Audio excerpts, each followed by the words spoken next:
So I know I've talked to you a lot about the anime I've been watching, staying up countless hours past when I should be asleep. I Jujutsu Kaisen. I have heard Let me tell rumors. you, dude, it kind of gives me like Tokyo Ghoul Dragon Ball Z vibes. Really? Well, it's got like so the pacing so far is incredible. Like I know I mentioned it to you off cam, but uh I'll get to the end of an episode and just I literally cannot stop myself from watching the next episode to figure out what's happening because it's just there's a lot of really good fights and they are kind of dragging to at least to me, a lot of people getting punched through stuff or crazy power-ups and this guy's like, "Oh, you're beating me." Actually, you're not. And here's why. And I don't know, it does and it gives me the Tokyo Ghoul vibes cuz it's kind of there's a great story to it. The atmosphere is a little darker. I mean, at one point, I don't want to spoil too much for anyone or even you, but at one point, children die. Like Oh, it gets dark, yeah, that's and I'm that's not even dark, finished with dark. season one. Yeah, like maybe not as I wouldn't go so far as to compare it to Berserk. Right. It's not that dark, but yeah, it's wild. This dude at one point just kind of like vomits up some people and makes them monsters. And then they, against their will, attack people, and the whole time they're just like, "Please kill me." Is it completely out, like the whole series, or are they still like making new episodes? I I believe they're still making new episodes. I'm pretty sure it was written and it's being adapted into an anime. Right. Well, most of them are. But I know season one is out on Netflix. Season two is out on Netflix only in certain Asian countries, and I Hmm. do believe season three is in the works, if not already being uh, made. So what makes it Dragon Ball like? The The fights, for sure. The fights. fights and the aspect of kind of like powering up. And the main character is kind of like a goofball, but he's got like a really good heart. Like the whole reason he's doing what he's doing is so he can save people. His grandpa, very early on, it's not going to spoil much. The grandpa very early on dies, and you find out that the grandpa's dying wish for this kid was to help people. He said, "You're a strong kid. I want you to help people." So that's his goal. He goes to get into this school, and the principal's like, "Why are you doing this?" He's like, "I want to help people." And he's like, "Nope, answer's not good enough." So then he Huh. goes into this, long, heartfelt speech about why he's, doing what he's doing, and that gives me the Dragon Ball vibes. Just that goofball with a good heart doing what he's got to do. Right. Right. And what'd you say it's called? Jujutsu Kaisen. Jujutsu Kaisen. Yeah, you've been Yeah. saying for the past few days that you've been, you get off Discord usually around like I don't know 11 to 3 to never is your time, Yeah. and whenever you do though, you're like I'm gonna go to bed, and you'd be like, man, I ended up staying up till like 8 a.m. Yeah, last night, no, it wasn't last night. Night before, I told you it was 1 o'clock in the morning. I said, "Hey, I'm getting off. I'm gonna go to sleep. I'm pretty tired." I laid down. I'm like, I'm just gonna watch one episode. That sounds good. Well, at about 8 o'clock in the morning, I had gone through about let's see, 18. No, it was probably closer to 15 episodes, and I was like, I really need to go to bed. I had to stop myself in the middle of an episode because I knew if I got to the end of that episode, I would have to watch the next one. So I stopped in the middle of an episode to go to bed. So they're really good at It's that good. cliffhangers. Absolutely. And they've got these funny little clips at the end. I guess they call it Juju Stroll, and it that gives me kind of like Naruto filler vibes, where it's fun. Usually, it's fun and goofy. It's got your main characters doing something a little silly. Is it like those little characters? Chibi is I think is what it's called. No, it's more it stays in line with like the actual anime itself. It's just kind of like a little random side plot. Maybe something they referenced previously in that episode. Um, but yeah, it's just like a nice goofy little. The whole thing's kind of dark, and then you get to the end, and it's like a nice little laughing point, so you don't feel, I guess, too stressed when you're watching it. Kind Mm-hmm. of lets you depress a little bit, but yeah, I So would highly recommend it. like overall that you've watched of it, what do you think the like story as like a whole is? Do you think it's like really in depth? Do you think it'll be more in depth as you watch it?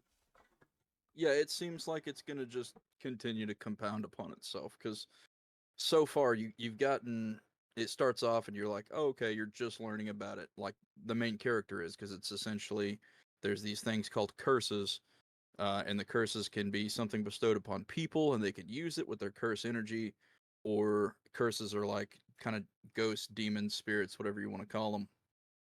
And he has, I think he can see them, and that's about as far as he gets into it.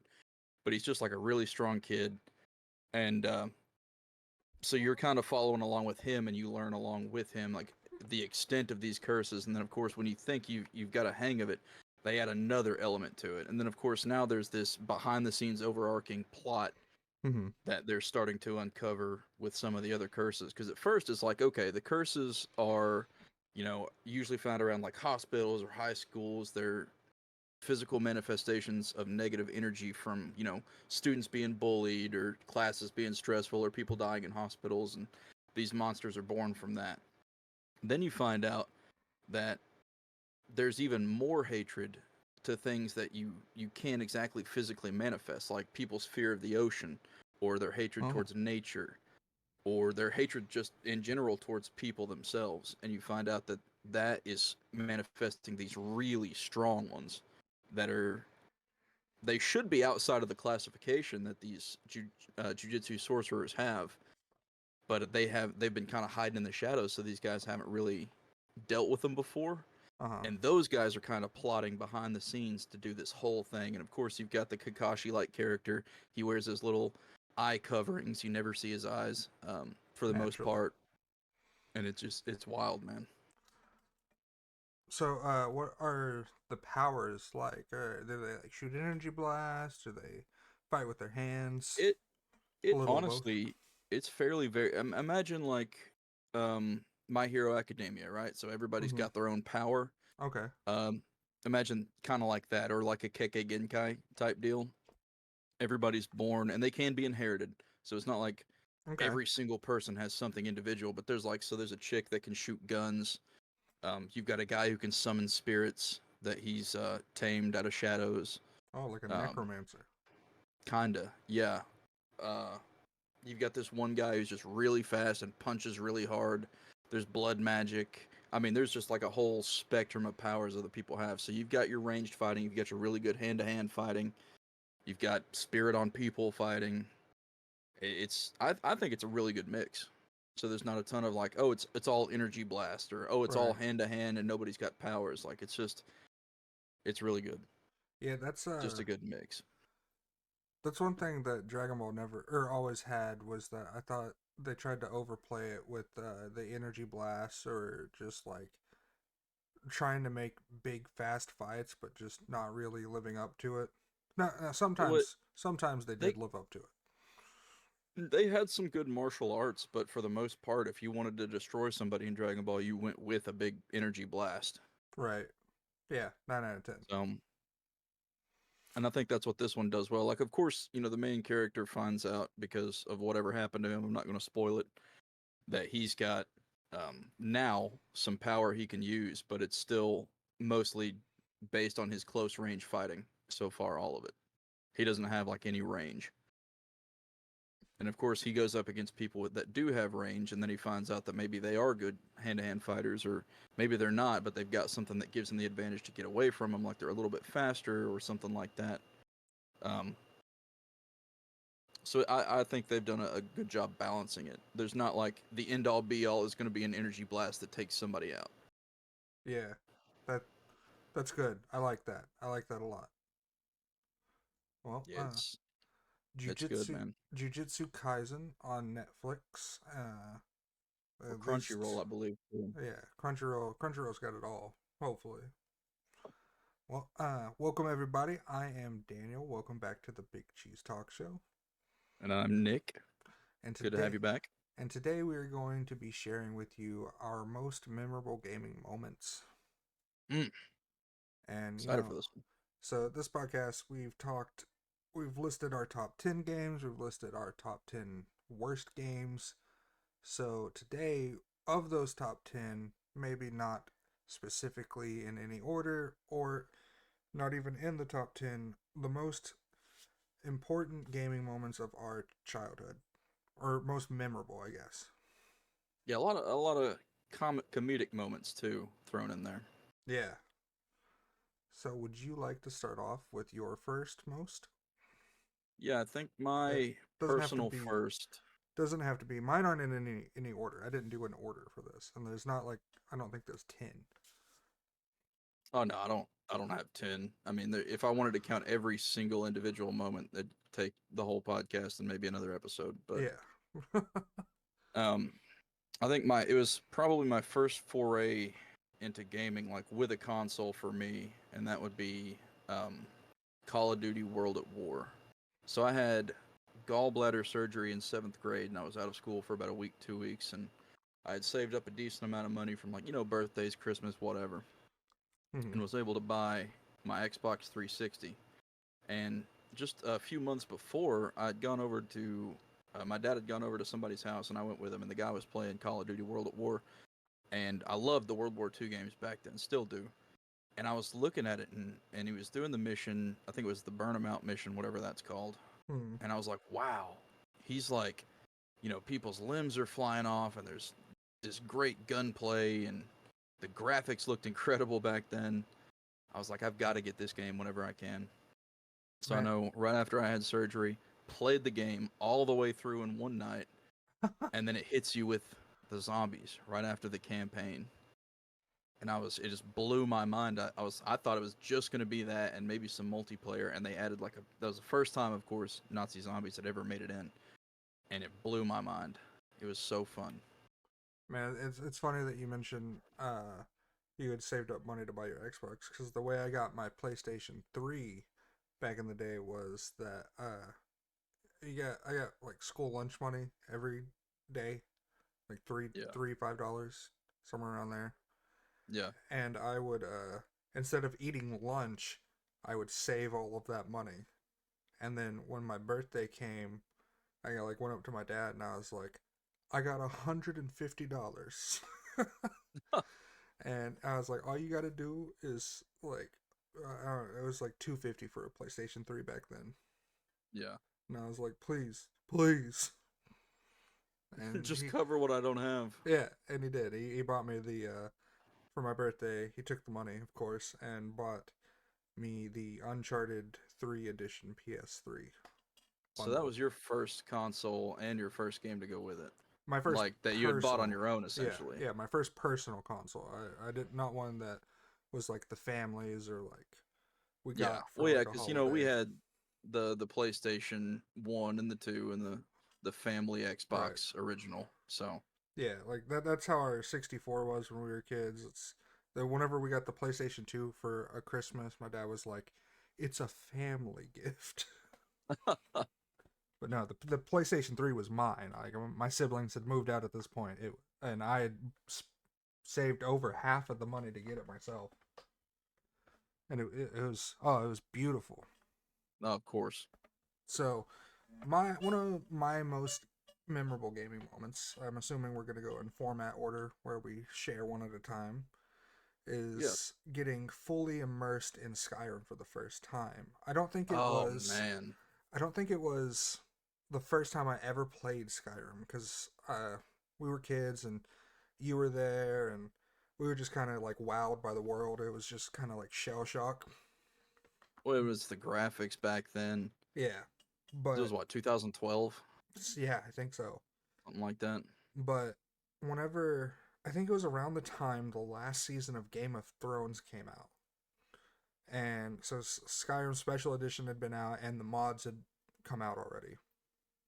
No, no, I want to say it's even after that. I want to say it's whenever I first found out about Nexus mods, and I downloaded all. Do you remember like staying up? We stayed up for like 2 days. All we would do was mod Skyrim. We kept sending Yeah. each other pictures back and forth of what it looked like. Yeah, modding it more than we were playing it, really. Yeah, but after I finished modding it, I sat down and I really played Skyrim. Like no fast traveling, walked everywhere, got really in depth with my character, his design, what story I wanted him to take, what uh, outcomes for the factions, what factions I wanted to join and didn't want to join, so I didn't just go around and join all the factions. Full immersion, Okay. full That's how on you play. immersion. Yeah, it was one of the best experiences I've ever had gaming, and I put like I want to say over 250 hours in that playthrough alone. It wouldn't surprise me. Yeah, so good. What you Well, got? I was gonna say that was my kind of like my next one was my first time playing Skyrim because I'd watched you play it, and of Mhm. course then immediately I'm like, man, I've got to get this game, and I had already kind of done the Fallout 3, Fallout New Vegas, so I was kind of familiar with the whole open world RPG genre. Mhm. I'd already gotten into Dark Souls at this point, but there was just something about going to that old medieval style game and it's open world because I'd never played Oblivion, didn't play Morrowind at this point. I have played it since, but um, and I was already on the whole no fast traveling. You're walking everywhere. I didn't want to get a horse because I felt like it would speed up the game. I wanted to spend as much time in that world as possible. And I mean, I was the exact same. Blew my mind Yeah. that it was just such an incredibly crafted experience. I definitely bought a horse. Definitely bought a horse. No fast You're a traveling. horseman, huh? Yeah, no fast traveling. I didn't take carriages. I didn't fast travel, but I needed that horse. Sometimes you walking from like Markarth to Riften, Yeah. you're gonna need a horse. I That's mean, you don't have to have a horse. some of that walk is really boring, especially when you get around Whiterun. Like Yeah. that stretch between the what's the village that you go to whenever you go talk to the Greybeards on the other side of the mountain. Um.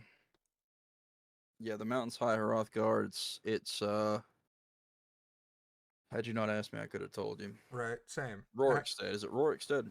It might have been whatever that city is. The walk between Whiterun and there sucks, Yeah, it does. but once you get from there to Riften, it gets fun again. But yeah, it's I don't know, man. Skyrim's such a good game. I Yeah, I understand. figured it would make your list. I understand how they've sold it and resold it and resold it over and over. I wish they hadn't, but I understand Yeah. it. Uh, Well, then of course you get into the world of modding, and it's just a brand new game potentially. yeah, Like I know you've mentioned your Novus yeah, playthrough. yeah. That one's fun. I still haven't even finished that one. It just takes up so much space on my computer.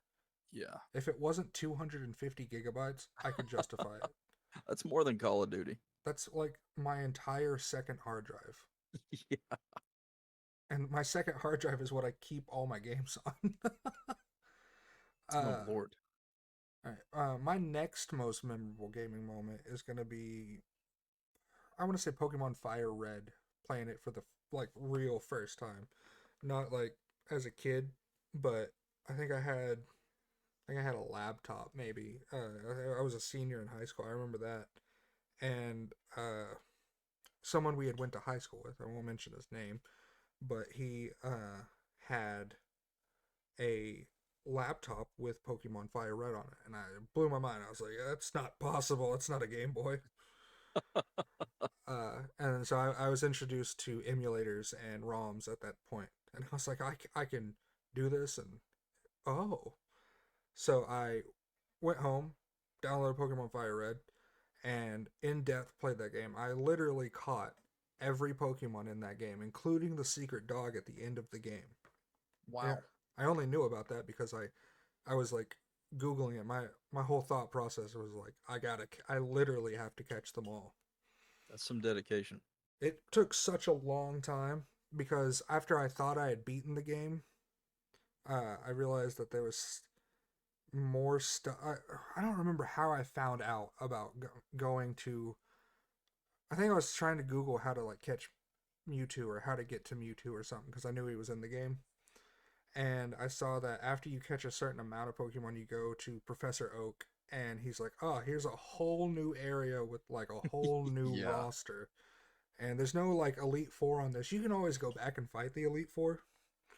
And they're sometimes they have different Pokemon. Sometimes they're just a little harder and stronger. Uh, but the whole new area, whole new map. So, and I'm not talking like I just caught them and left them. I caught them, I evolved them, and then I went on to the next one. You ran the whole gambit. Yeah, and it was a marathon, but it Wow. was so fun. I I spent months playing it, but I was in high school, so like, and as a senior, you don't really have much to do like schoolwork wise. Well, especially if you got senior project and whatnot. Yeah, It was just a free block. so I would just get home, and I didn't have much of a social life. I mean, we were friends. That was about it.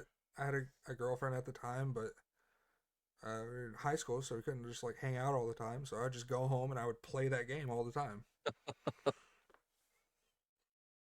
That's a good game.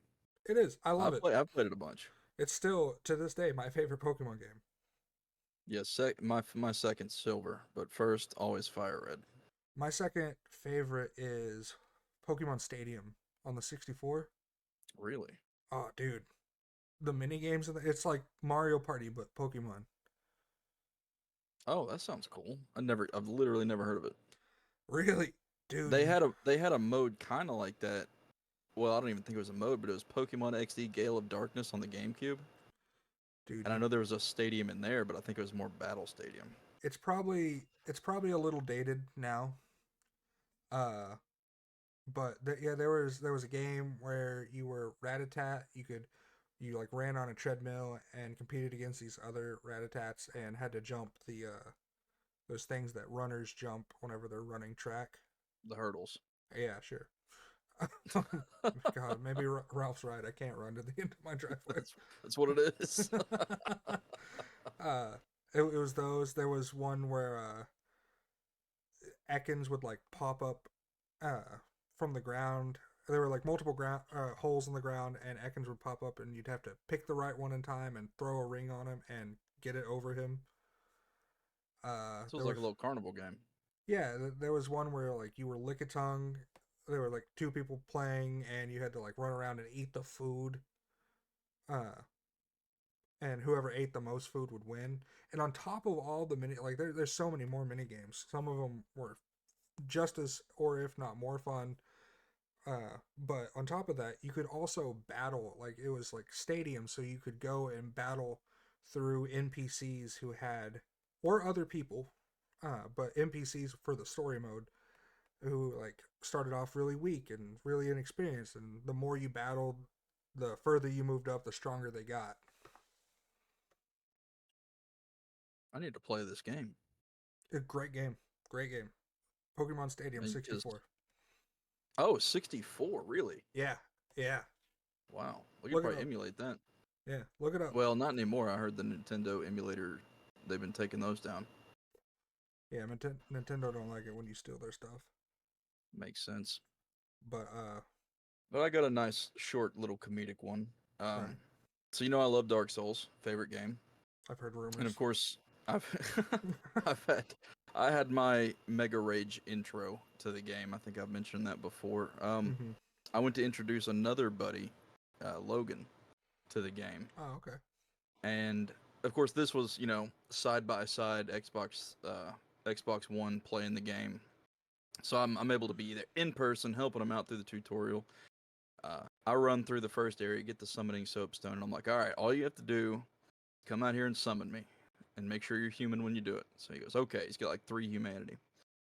He Okay. runs out the door, and he's trying to kill that little undead right outside the first boss room on your way to the Taurus demon. Mm-hmm. And he goes to roll, and he rolls off the bridge. And I was like, all right, That's painful. don't worry, you're all right. So he goes out there again, and he kills him.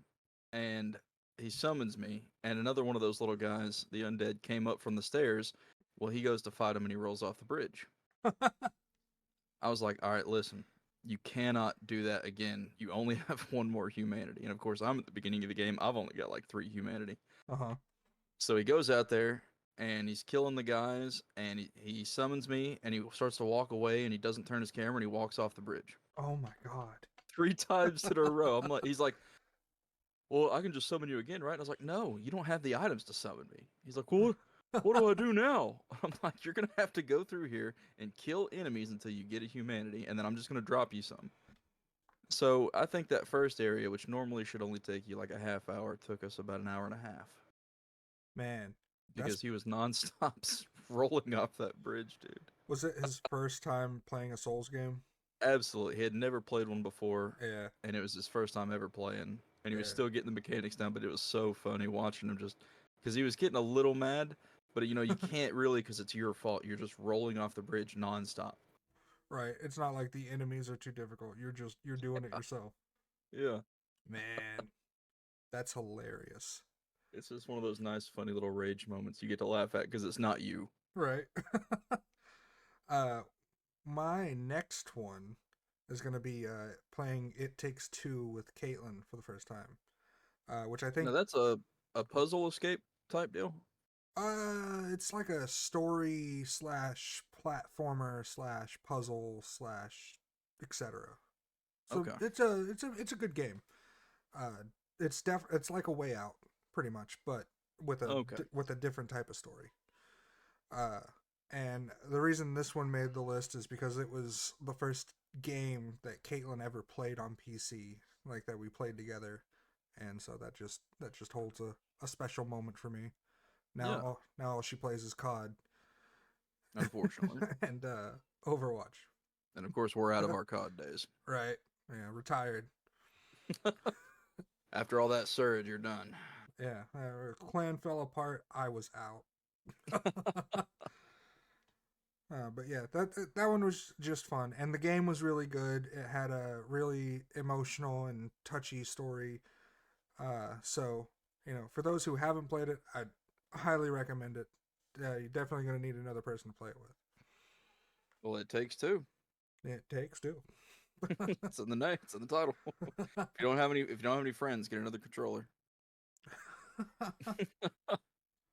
You remember playing Sea of Thieves with us, I do. and do you remember what happened when you were left alone on our boat? I do. So it's coming up. Oh, nice. So, Sea of Thieves, we're all on a four-person boat. It's me, Daniel, our Oh, buddies Chris and Max. We're out there having fun, being pirates, living the pirate's life. So we sail up to port. We're getting ready to start unloading some stuff. Daniel stays on the boat, and he's got one of those powder kegs. I think you were the only one on PC at the time, so of course none of us can help you out with the controls. We're all on Xbox. yeah. I was also new to PC. Like this is like one of the first games that I had started playing when I got my PC. I was about to say, if I remember correctly, it was your first time playing Sea of Thieves too. So That as just a well. recipe for disaster. So for some reason we decided it would be a good idea to leave you alone with dangerous explosives on our boat. And we're over here, on the island, selling all our loot, and we just hear this loud explosion. And we all turn around, and our boat is on fire. Daniel's dead on the deck. And we're just, what did you do? We run back. We're frantically trying to repair it, trying to put the flames out. And it was pure chaos. And it was just so funny. Because I think Oh, you even recorded the video of I that. did. If you want to see the video, you can go to Scream Seekers on YouTube or Doctor Game Realm on TikTok. Shameless plug. Would recommend it. It's a nice short clip, and it's absolutely hilarious. Oh man, I remember that moment because I was going, how do I put this down? And he goes, you went B, whatever B is for you. And so I think I hit B, I think you did. and it lit. And as soon as it lit, I was like frantically like type because I'm new to mouse and keyboard, so I'm like pressing keys and clicking stuff. And it turns out while I was going, I was hitting the talk button, and ironically, I was going over and clicking the I need help option. Yeah, you were. Because you Complete, spammed, I need help, and then I heard the explosion. yeah, completely accidental on doing that. And then like I'm sitting there and I'm holding it, and I realize it's lit, and I'm pressing buttons. I'm trying to figure out how to drop it, which I guess wouldn't have helped after it was lit. And so I get No. this bright idea that I'm gonna like take this thing and I'm gonna run off the boat. I'm just gonna like kamikaze, jump into the water with it in my hands, and I turn around, and I'm facing the ship's mast at this point, and it blows up. The whole mast falls over, the ship catches on fire, and I'm just dying laughing. You guys are freaking out. Yeah, we were panicked. We did not want to lose that. But I'm pretty sure there was still a lot of treasure we hadn't unloaded yet, and we really did not want to lose it. Man, I don't remember. I think we didn't. I don't know. Full video is on YouTube. So I don't think we did. I think you guys controlled it. Somehow. Yeah. My next one probably gonna be playing RuneScape as a kid. So I think I mentioned this in one of the other podcasts that I used to stay up all the time and play RuneScape, and like I'd sneak into my dad's room and play it. And just like the experience of experiencing my first MMORPG was so surreal. And like I said, it was the first time I ever saw the sunrise that I remember. As a young Dan. Yeah. And it was so fun. I remember because like you do all these quests, and then you like make a clan, and then you make a better clan, and then you get special equipment for joining that clan. Ah, I was such a tryhard. Maybe if I had played it back then, I would have been able to get into that style of game. Spent like 10 hours just killing cows. You do it like one of my first like beginning things that I would do when I first got into the game before I realized better ways to make money is I would go up. You start off in the Castle Lumbridge, and if you walk across the bridge and go left uh, of the desert gate that's there, there's a cow pasture, and people go in there and they like low levels will like grind and kill the cows and get up there. But I would go in there and I would grind and I would kill the cows. Then I would take their cowhide that they drop, and I would go all the way to another city and sell it for a high price. And then I would teleport back to Lumbridge, and then I would do that repeatedly, 10 hours. if not more. Is that? I mean, were you doing that when you saw the sunrise? Uh, Murdering cows. yeah, yeah, because like that was also a way to like Beautiful. you could level up your like defense and attack, and if you leveled up your defense and attack, then you got better armor. You move from like nothing to bronze to iron, which I don't think you have to level up to get iron. But then the when leveling starts happening, you move to like steel, and then black, and then mithril, and then adamant, and rune. And that's how they get you. They like put all these like, you want to get to the best armor, you gotta level up. Back whenever it was free, you could always pay to be a member, and then you got all the stuff like the like cool dragon armor that was like red and stuff. But the free armor was still good. Well, I was gonna say, and you're, how old were you at this point? There's no Uh, way you were paying to child, be a member. no child. So you're putting in them hours. I almost said kindergarten, but that's not right. I was in elementary school when I first heard about RuneScape. I know that. Probably like fourth or fifth grade, so like 9 or 10. Oh, so Yeah. it's like coming off like at the cusp of my parents' divorce. Oh, so you escaped into Yeah, RuneScape. yeah. So I escaped into RuneScape. That's how they get you. That's how they get you. They force your parents apart, and then say, "Hey, you could have fun over here with us." Yeah. Those dirty Knew it. dogs. I always knew it. All right, what you got next? You remember? So we're the Forest is a great game. We had a lot Yes. of fun doing that one. Had this awesome world. Of course, I don't know if you guys have ever played, but you can do a log duplication back in the day. So it was basically it turned the game into creative. So we're over here building massive structures, and then we find the pistol, and you find out you can do all that cool stuff, and you can dupe. But we started over, and we're like, we're not going to do the log dupe glitch. I don't know if it was because we decided to, or if they had patched it at this point, but we're like, we're not doing it. So we run up into the forest. You know, of course, there's cannibals all over the place. We're trying not to kill them so they don't kill us too quickly. And we're chopping down trees. We got our little blueprint set up. We're about to start building. And I'm hitting this tree, not realizing that I'm hitting it in the direction of our cabin. Hmm. and I'm sitting there. I see it start falling. I went, Daniel. And he turns around. He's got another clip of this on TikTok. Yep. And he turns around just in time to see the tree smash into our cabin and absolutely obliterate it in the wall. That was your Sea of Thieves moment. That yeah, that's that was my big blunder there. I remember that because like I heard the tree. I wasn't far from the house. I think I was inside the wall that we had already built, and I hear the tree falling. I'm like, that sounds like it's right behind me. And then you went, so I turned around at the and I saw it just slowly fall, take It out was that like whole slow wall. motion. Yeah, it took out that whole wall, exploded the cabin. Man, I don't think we I ever think went back. no, we quit shortly Yeah. after that. Yeah, well, I think we just out of pure determination we finished the cabin and then stopped. Yeah, I think that was the last, but that might be one of my favorite clips.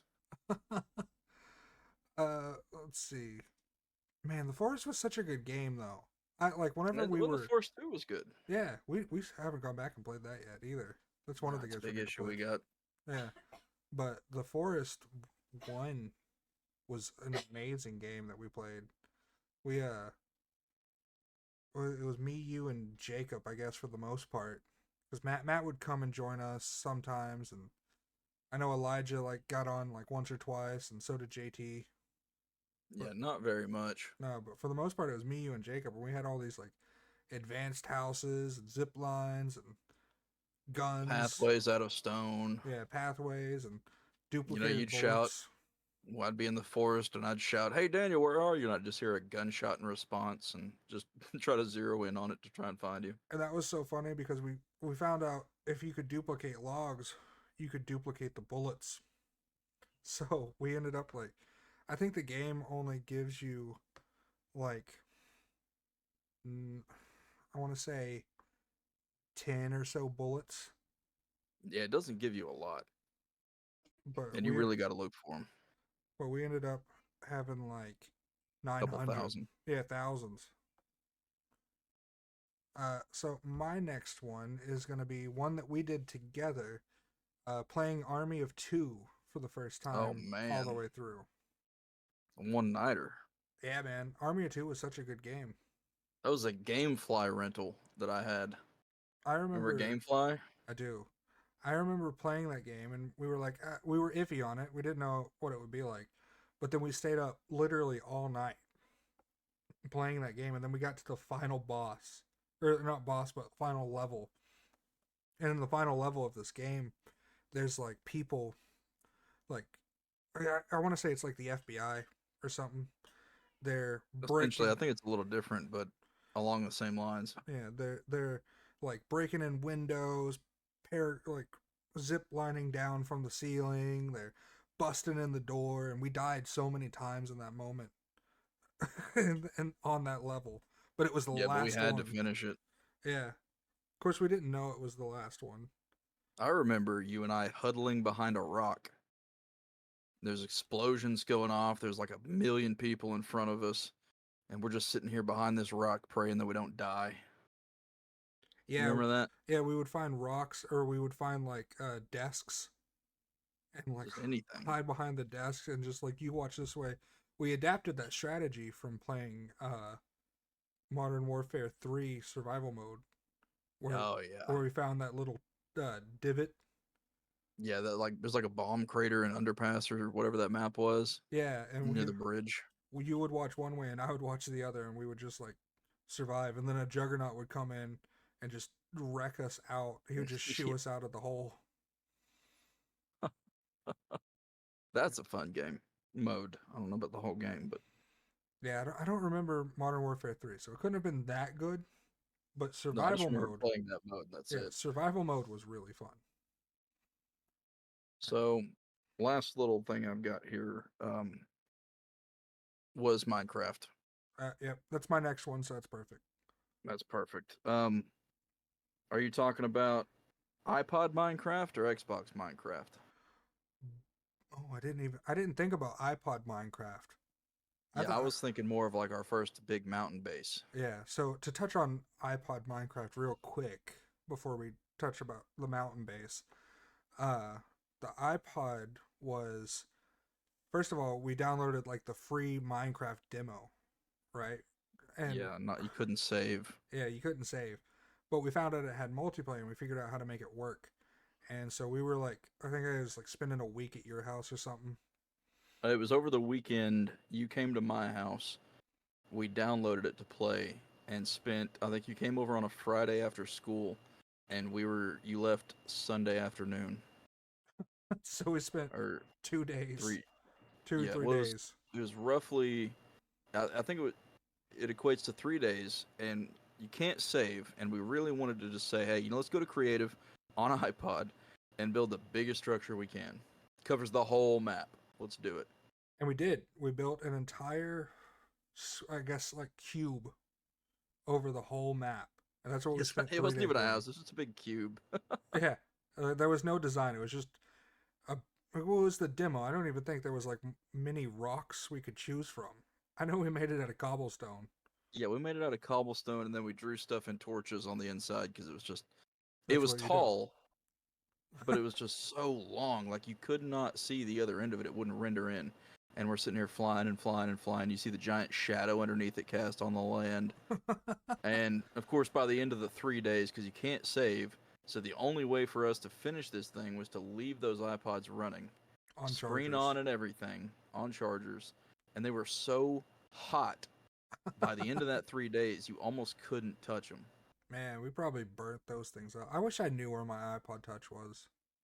Oh yeah, mine's lost to time. There's no telling. Same, same. Like it was back when like they they might have had cameras on them. I don't even remember, but I remember playing that paper toss app. Yeah, well, That this was was like fun. 2012, probably. It was. I got my iPod Touch sophomore year.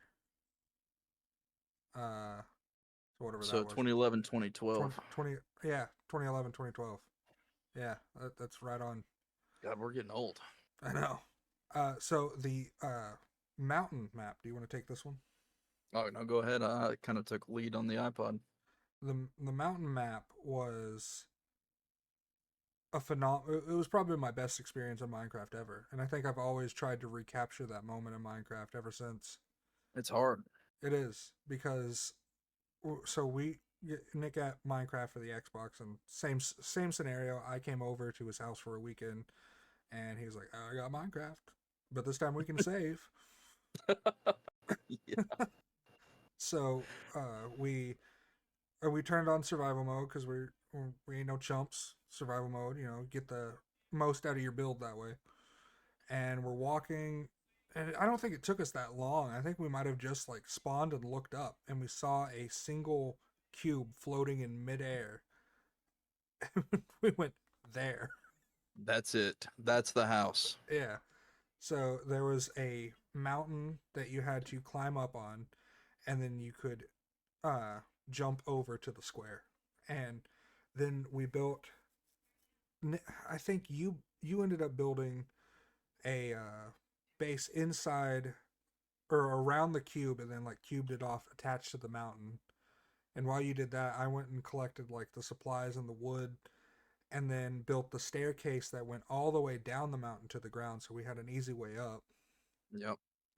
So you walk up the staircase. We had built a big tree farm platform at some point, and then it kind of you turned into another staircase going up into the main part, and it was a castle. This thing was massive.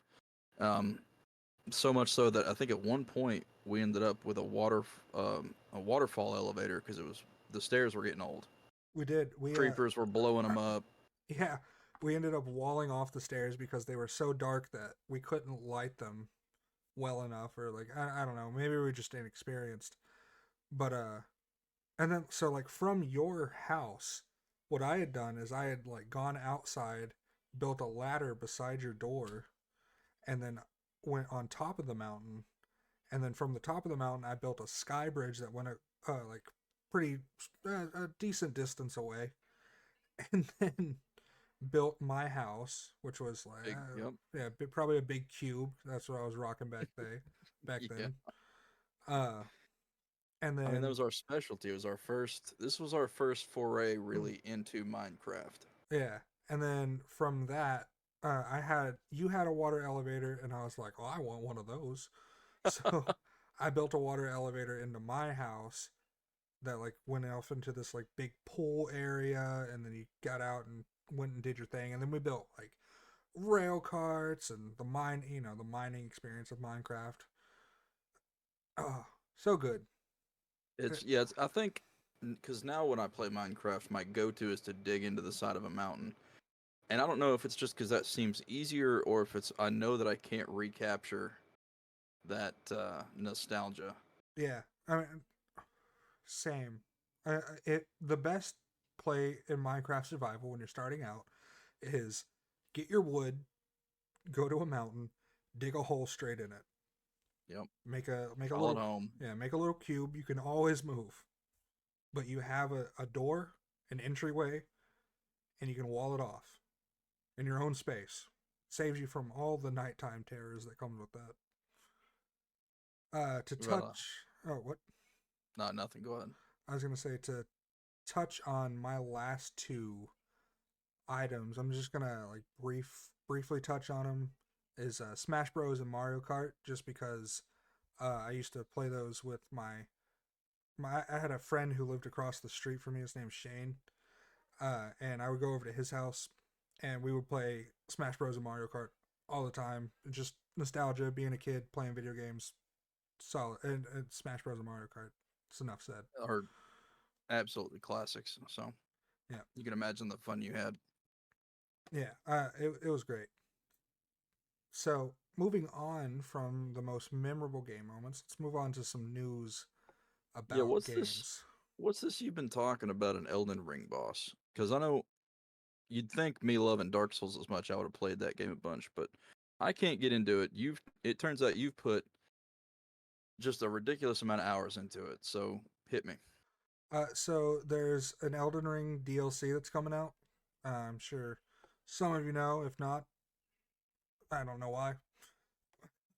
But new DLC coming out, and there's this new boss that just got announced, and it looks horrifying. So, Yeah, I see the picture. It's got the two arms. I can't even tell if it's standing or if it's bending over or it if looks it's like crawling out of something. It looks like it's crawling out of something. So this may be, and this is just speculation, I don't know, a two-stage boss that transforms. Oh, that could be what it because it looks like it's got a skirt. Yeah, like it's coming out of Something the skirt. standing there. Yeah, and then it's got some kind of curved blade looking things. That kind of looks Daedric from Yeah, Skyrim. yep. It's got a mask on. It And is looks that like hair coming out of the eye hole? I think so. Hair So what coming do you out. think? What do you think this boss is going to be like? So judging off Soul Games, so he doesn't look big and bulky. He looks more fast. Yeah, it does look speed emphasis on Yeah. the quickness. I'm predicting like long long attacks, so like you're far away and he's like immediately right on you. A lot of double attacks. Oh, I'm sure they've got some crazy Yeah, combos. maybe like Usually with the two-handed weapons, you've got those. yeah, because it looks like he's holding like what would you even call those? Like dual I I circle don't know. blades, Yeah, we'll call them circle blades circle blades. because I don't know. They look cool. It Yeah, looks like a ninja weapon. yeah. So maybe he can throw them. He's got horns, but he's also got tentacles. Is that tentacles? Yeah, like like coming out. No, I think that's just part of his horns. Well, so he's got the gray. You see the two gray horns he's got, and then he's got those pinkish Yeah. So like appendages. in Dark Souls, in Elden Ring, there's like this thing called rot. Uh, Yeah. so and it's kind of like an infection basically. Uh, Ah, and it does a lot of AOE damage. Uh, so maybe that's what it is. He's got this golden mask looking thing on as well. Is that a mask? Is that his face? I think it's a mask because of the hair coming out of his eyes. Yeah, I think it's definitely a mask. So either That's way, probably. I bet you'll be able to get or craft that mask and that weapon. dude, if you can craft those weapons, that'd be great. Those look great. If there's a bleed build, I feel like maybe he's a bleed uh type boss. Oh, you don't know because you didn't play Elden Ring. So Elden Ring I feel had like this 20, yeah, 20 hours maximum. Elden Ring had this ridiculous bleed combo. So they have a katana, which katanas in that game do natural bleed damage. Yeah. Uh, but this one was called like blood rivers of blood. That was it. Uh, and so it did extra bleed damage on top of that, and then combine that whenever the game first came out with the Moonveil katana. So you're doing like 3 times the amount of bleed normally, and the Moonveil also attacks magical damage or like magical durability. Horrific combo. You're talking you would wreck people in PvP, or people would wreck you. Did you ever do any PvP? Not by choice. Okay. You So just I played. I just looked at Steam. I played 12.3 hours, but I did the mod, the always together or whatever it is, where you don't have to constantly summon your friend or whatever. right. So I don't have a lot of experience. Yeah, I like PvP in those games, but sometimes it can get frustrating. And getting raided by someone like that with those two weapons who are also just good at the game, one of those frustrating moments. Yeah, I'm like mega anti PvP. It just annoys me. Yep. Coming I'm sure that would too. coming up next in news, we have after 22 years, the Rockstar former lead of Red Dead and GTA seemingly is going to be making a futuristic sci-fi new open world action game. That sounds like it could be good. It's definitely a big step from GTA and Red Dead. So Red Dead, you got Western.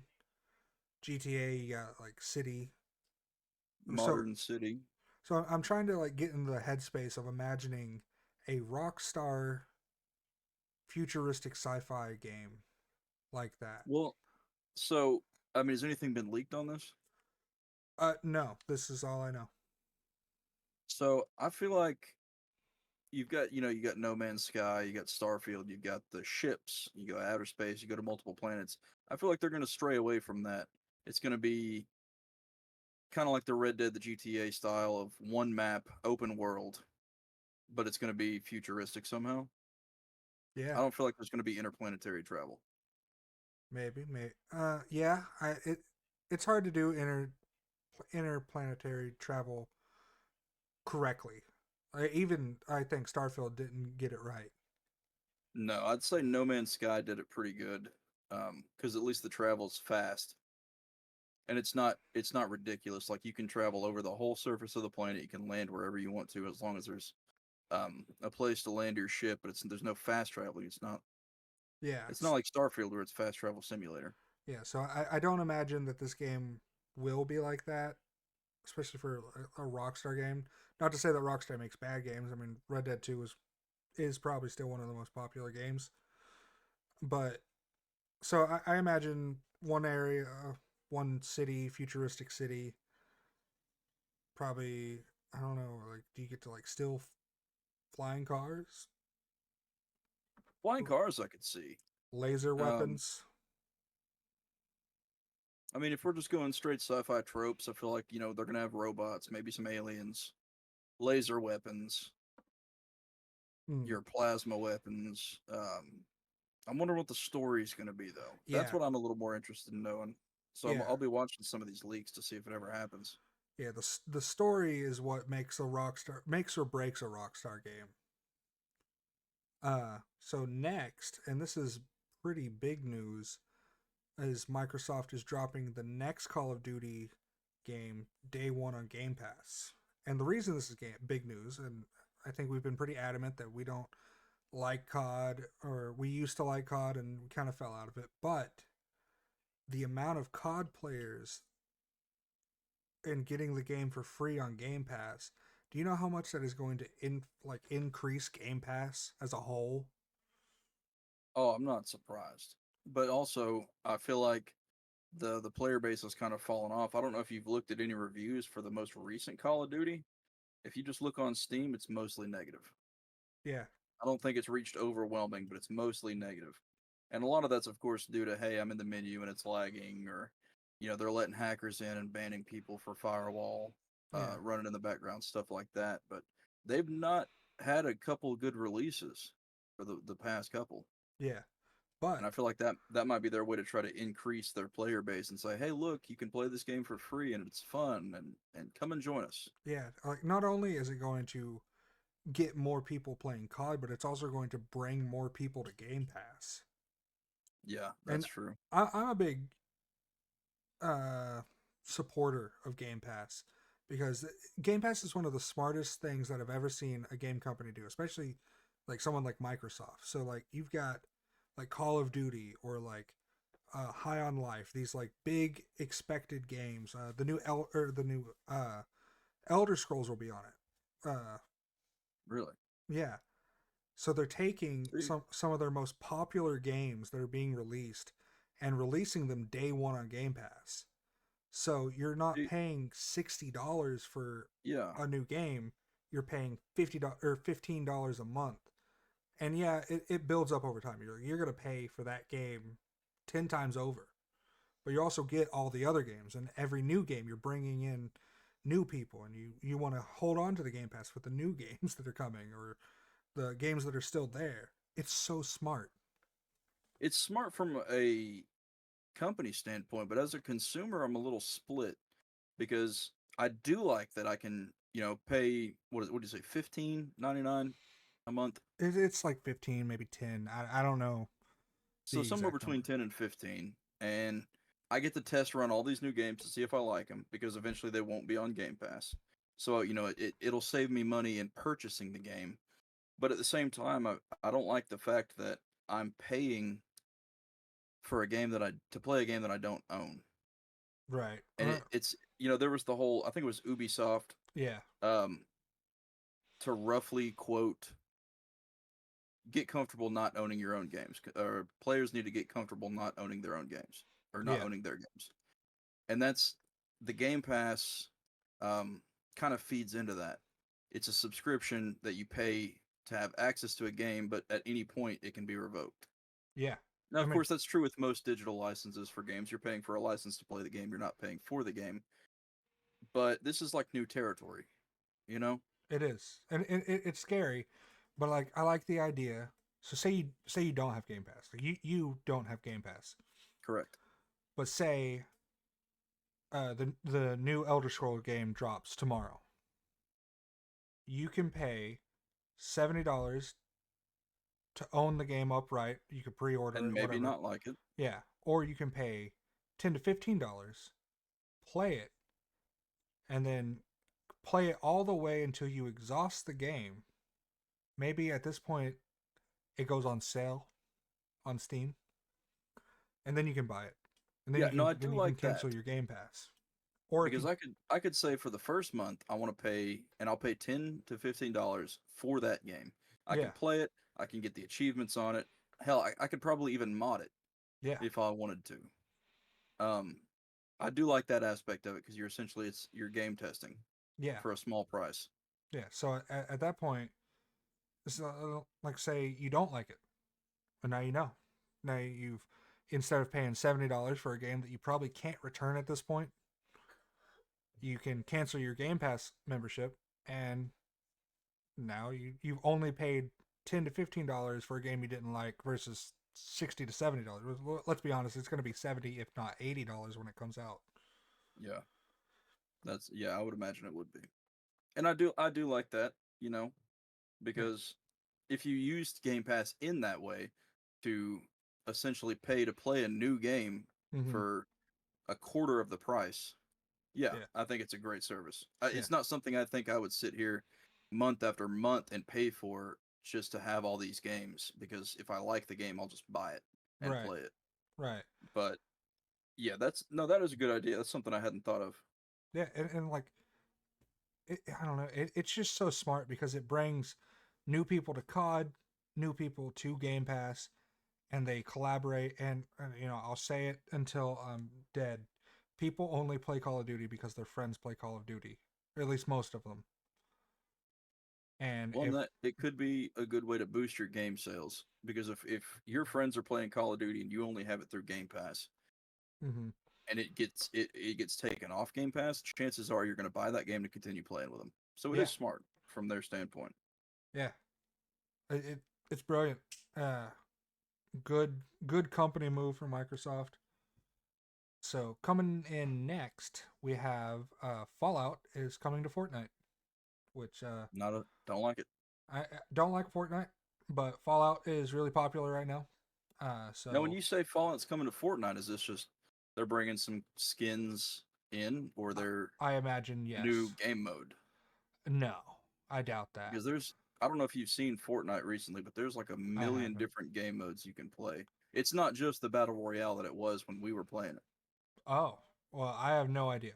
I imagine There's like, I imagine skins because of the new Fallout show that's come out and the surge of people playing the Fallout games because of the show. You know, Fortnite's always got to stick their little hands in and take their cut. well, yeah, they're probably paying a good chunk for the license to use their IP. Yeah, which just keeps supporters on their game and keeps people buying their stuff. So Fortnite, I don't like Fortnite, and because they do all this kinds of stuff. They take stuff that everybody likes or is really popular, and then they buy a right to it to input in their game so that it keeps people paying for Game Pass, paying for new skins. Or Excellent using their marketers. store. Yeah, excellent marketers. I don't like Fortnite because of that. Like, I don't know. It I just don't seems like the corrupt, game. I don't like the parent company. right? It just seems corrupt because you know, unlike Microsoft doing this where like it benefits both people, Fortnite only does this to benefit themselves. Well, Uh, all they're doing is essentially saying, "Hey, look at all these cool new skins for a price that we're going to release into the game." There's no way you can get them yeah, unless you pay for it, or pay for the battle pass, or it's separate from the battle pass, and you got to buy V-Bucks. yeah, and they're always riding the bandwagon. So whatever's Well, popular at the that'll time, give them. That's a good marketing move. You yeah, want to stay on top of trends because yeah, that's how you keep your player base engaged. You're like, "Hey, this is relevant." Now you're playing a game where this relevant thing is in it. Isn't that cool? Don't you want to keep playing? yeah. It's And just it's I'll it, give them that. yeah, it's smart. And another reason I don't like them is because they always are like limited time offer. So like the Dragon Ball Z skins. You can get the Dragon Ball Z skins, but only for like the next month. So you better hurry up. Yeah. You better ask Well, for it that just birthday adds. money. It's like when you go to buy a house and you're talking to the realtor and nobody else is looking at it, but they go, "Hey, we've got a lot of other people looking, so you might want to make that decision." Yeah. Yeah, it's exactly And like that. they're just urging you to give them your money. It's it's it's a little anti-consumer. Yeah. Right. It's just another one of those. Here's a cosmetic transaction that is going to do nothing but change the way you look in the game, and it's $20. Yeah. Which Give it to us. yeah, which we touched on our last episode. Not not a big anti-consumer person for games. So Any gamer shouldn't be. yeah, so last news for this podcast, we have the Resident Evil 1 remake will have a slower pace focused more on game lore, which I think So, is great. have you played the first? Because I haven't. Have you played the first one? I have a very vague memory of being a little boy watching my dad play Resident Evil 2. Oh wow. So like whenever we were kids, there was like a strange time in like my family's lore that we my dad was like working like third shift, and in that time he didn't sleep in my parents' room because they were like on opposite schedules, and my mom like had like a hairdresser situation in their room, so he would sleep in mine and my brother's room. And so I guess like he was like waiting to fall asleep or he was hanging out with us or something, but he was in our room sitting on the floor playing Resident Evil 1 That had to be cool. on the play. Yeah, I mean, it was awesome. Uh, so I like the Resident Evil games. I'm a huge fan of Resident Evil 4. It's probably my favorite. Like 5 a lot. 5 was, I hear, a lot of people's favorites, but I'm a big Leon fan. 6 was okay. I Uh, think that's the only one I played with you. yeah. 6 was good because it was multiplayer. Yeah. Uh, and it didn't. It had like those intertwining stories and everything, and I don't know. Six felt a little weird, but I remember us playing it, and that was where the somebody help the thing. That's an Yeah. inside joke. Yeah, it is now. But Little spider carrying this guy on his back, and he just goes in front of the. It was one of those. It's supposed to be a little scary, but it was just so funny watching this yeah, guy being carried away by some kind of spider, and he passes the door rapidly, going, "Somebody help!" I just remembered uh, one of my gaming moments that I forgot to list was the GTA moments that we had playing like San Andreas and GTA 3. Oh, with the or that for that matter, some Killzone in there too. Yeah, Killzone. Those We like can always plug that into another yeah, episode. yeah. We'll 'Cause talk about those that's the another whole time. thing. Those are hilarious. That set up a Uh, lot of our friendship. it did, but so Resident Evil 1 remake. So they've remade 2, they remade 3, they remade 4. So of course had to happen, right? Yeah. But they're focused more on the game lore, so a slower pace. I imagine that you're not going to be chased around by something this time. At least I hope not. I hated the 2 and 3 remake because the entire time you're like running from this like big guy who's like chasing you. Oh, Awful, really? awful storytelling. Uh, so a slower pace, meaning that you're going to be focused more on like maybe what started the virus, what where the characters were when it started, how it broke out, which I don't know much about Resident Evil lore to begin with. So maybe that information's out there, but I I've read the book, the first book in the series. mm-hmm, Actually, I think I have it. It's on my bookshelf. mm-hmm. And of course, I've seen some of the movies. So, does from what you remember, the first game is Alice in it at all? Kaplan I don't think Alice is a character in the game. at all? I don't think so. See, this is what I'm talking about. So like Resident Evil 4 has Leon. 5 Yeah. circles around Chris Redfield. Now, Uh, Chris is in the book. He's a cop. is he? So He's in the first book he has a for sure. partner, I think, and I don't know her name because she's in He had a 5 he with had a him. sister Yeah, that was it. that His I know of, sister. and she died in the first book. Uh, And and then then Alice was well, his contact on the inside of Umbrella Corp and in then the book. yeah, I don't know. I because I Resident Evil is was a game Or first, right? wait a minute. I'm thinking of Matt. I think Matt is the cop in You the see, book. I don't even know who that is. Okay, yeah, I think they're completely separate at this point. Then Yeah, because like the I think the game was first. Resident Evil game came out, and then they made the movie, and then maybe they made the book. Now I'm sure the universes are like circling each other, intertwined like that. But I know Redfield, then Leon, then the woman from 4, which Veda, Veda, Veda, something like that. Ada, Ada. Uh, and then so 7 also Redfield, and I don't remember 8. 8 was also him.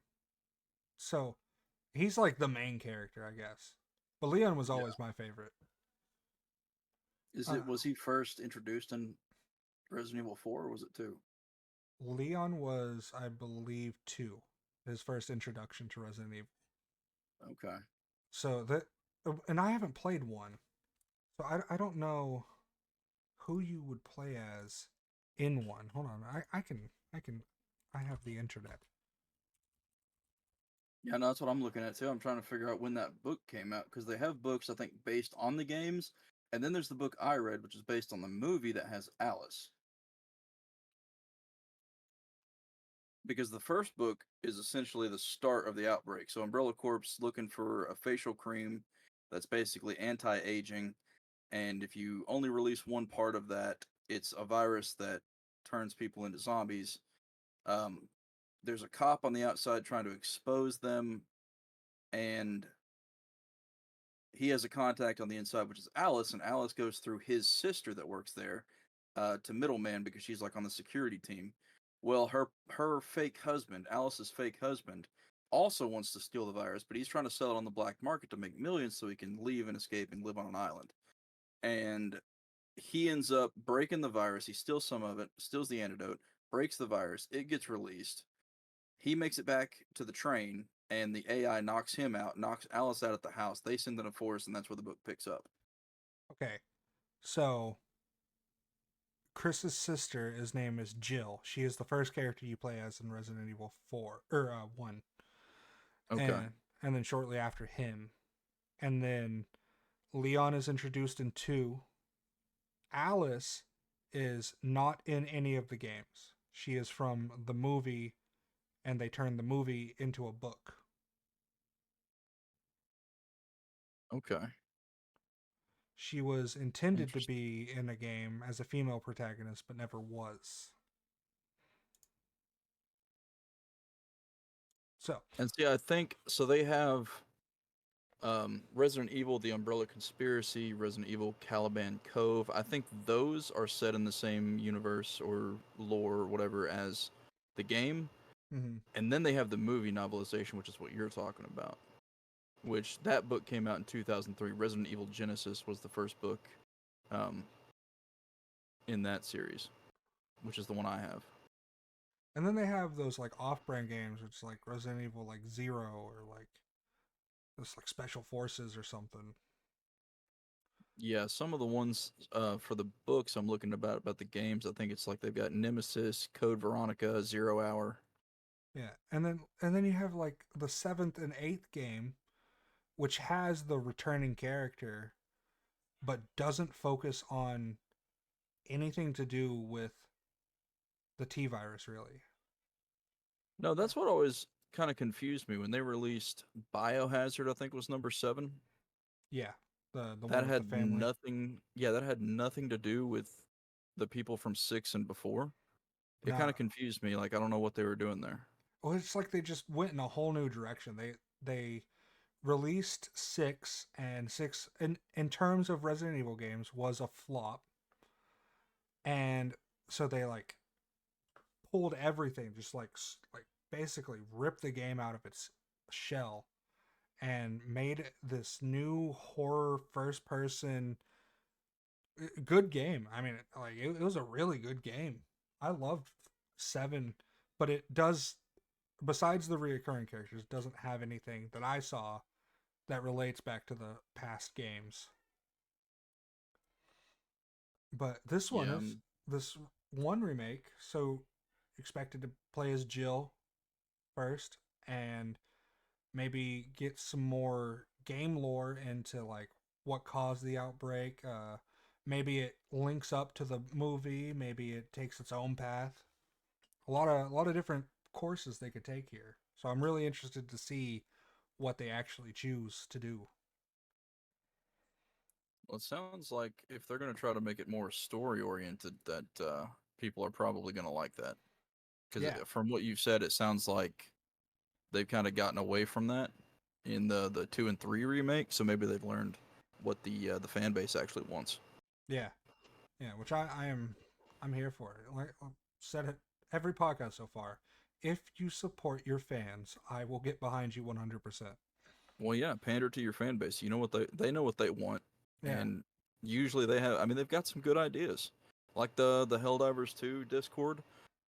They Mm-hmm. were talking about trying to release new weapons and how they're releasing them too quickly and they're broken and they're not tested. And the developers were like, "Well, we need to test these for at least 10,000 hours, and that's going to take, our on our schedule like a lot of years." And they're like, "Why don't you just take the training grounds that you have for the tutorial and throw the gun on that planet, and have your players test that for you for like a weekend. You'll have that 10,000 hours of data. Easy, done. And Did, then your gamers are going to love that they felt like they were involved hmm, in helping you bring this weapon about, and you're going to bring some fan loyalty in there, and they're going to yeah, love that. yeah. It's just a smart idea, and that came from a fan. Did you ever play any of the old Resident Evil games? I've seen you play a little bit of 4, and I've played 6, and I think I've seen Elijah play 7, maybe a little bit of 8. That's it. So like the old games back on the PS1 were shot, like the camera angles in that game were shot through like security footage. And Really. yeah, it was like you'd walk to a hallway, but you couldn't see yourself walk into the hallway. But then once you got into the hallway, it switched to another security camera from a different angle in that hallway, and then you'd have to like invert your controls and like keep walking down or like something like that. So I don't think they'll bring that back because they didn't for 2 or 3. 4 Mm. was the first one that was over the shoulder, Yeah, and I like that style a lot better. I do too. I like a good third person game. I like first person even more just because the immersion. Yeah, but if it's done right, I could tolerate a third Yeah, person game. yeah. Because Valheim. so like the way I look at it is like first person, I'm in the game. Like this is me. Third person, it's like a story. Yeah. So as long as the story's good in a third person game, it can be done. First person game, or yeah, first person game.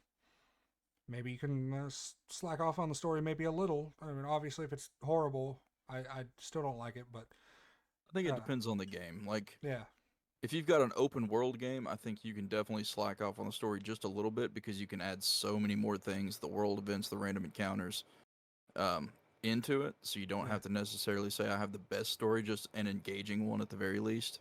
yeah, But you're right; those third-person games, they have to have an incredible story for me to get into them. yeah. Like The Last of Us, one of my favorite Yeah. games because of the Yep. story, and it's third person. But like Skyrim, in its vanilla is not perfect, but this I don't know. Maybe that's not. Maybe Skyrim's not a good example because I really enjoyed the story in Skyrim. Imperials versus Stormcloaks Civil War. Well, they did it right because they had a main story, a side story, and then a lot of other little quests Yeah, and guilds that had their own story. So yeah, you really just had like a large package all rolled into one game. yeah. Which I'm hoping the new one is gonna be like where they have the main story, and then the main B story, and then all the other stuff. Yeah, and I'm interested to see because it's supposed to take place canonically after Skyrim. I'm wondering what happened with the Civil War because of course Yeah. in game you can take it any way you want peacefully for the Imperials for the Stormcloaks, but there's got to be a definitive answer if they're going to make the next game to what happened. So Nick, Stormcloaks or Imperials? Imperials. Yeah, yeah. You? Same. I Used to think I've be. swayed you over the years. You did. Because like first starting out, of course I was like 15, 14 whenever I first played it. Whenever you get the game and there's a rebellion, you're like, I'm for the You're rebels. like, I'm part of the rebellion. These guys are trying to oppress, and I'm not Yeah. for it. Yeah, but then you read the lore as you get older and like I guess more immersed into the game, you read it and find out that the Stormcloaks are just as evil, Yeah. if not worse, probably Well, they're worse. and they're racist. Yeah. Oh yeah, super racist. Skyrim is only for the Nords. Come on now. Like, you ever seen how a dark elf is treated in that game? Yeah. Well, you say Skyrim's for the Nords, but I see y'all trading with Khajiit caravans. Yeah, What about that? but you know what? You know what? I do worship Talos. I think any good Imperial should, Yeah. I because or at least any good Imperial should have the option to. yeah, because the Imperials want the religious suppression.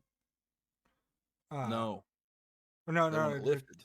it's the Dominion.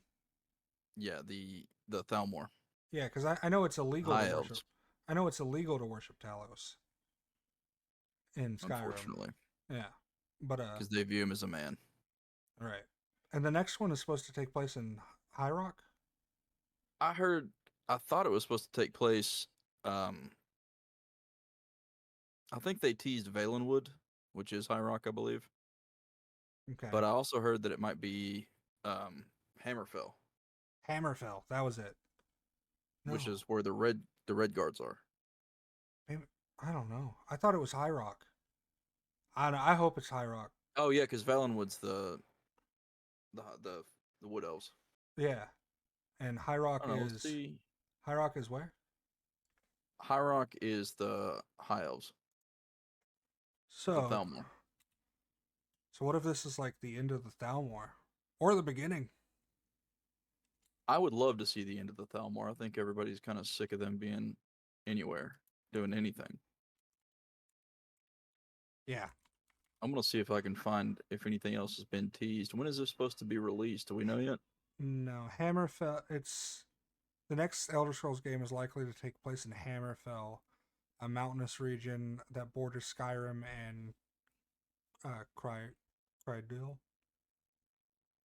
Crowdill. Cyrodiil? Yeah, that. That's the Imperial City. Which is from Oblivion, right? Yes, you're there in Oblivion, yeah. So the Hammerfell is what is next to Skyrim and Oblivion. So I'm imagining, yes, this might be. This is another one that says also Hammerfell. I'm totally cool with Hammerfell. They're the only faction, as far as I know, that beat back the High Elves and I think the Imperials as well. I don't think they're part of either because they have some really good fighters there. Yeah. So I'm here for that. I get to play as a Red Guard. But I'm also very, very interested to see what happened in the Skyrim crisis. So, Yeah, I gotta know if my Imperial brothers won. same. So, Even though I if I had to say my favorite character, it would be an Argonian. I was usually I always play a Nord just because like it's the race of Skyrim, or like the like. What about I know you played Oblivion, right? Yeah, a little Oblivion, not as much as Skyrim. You still play a Nord or you play an Imperial? I played an Imperial. Oh, so you just go with wherever the game's setting at. You play the native. Yeah. Though my Okay. first playthrough in Skyrim, I was a Dark Elf, and I learned racism real quick.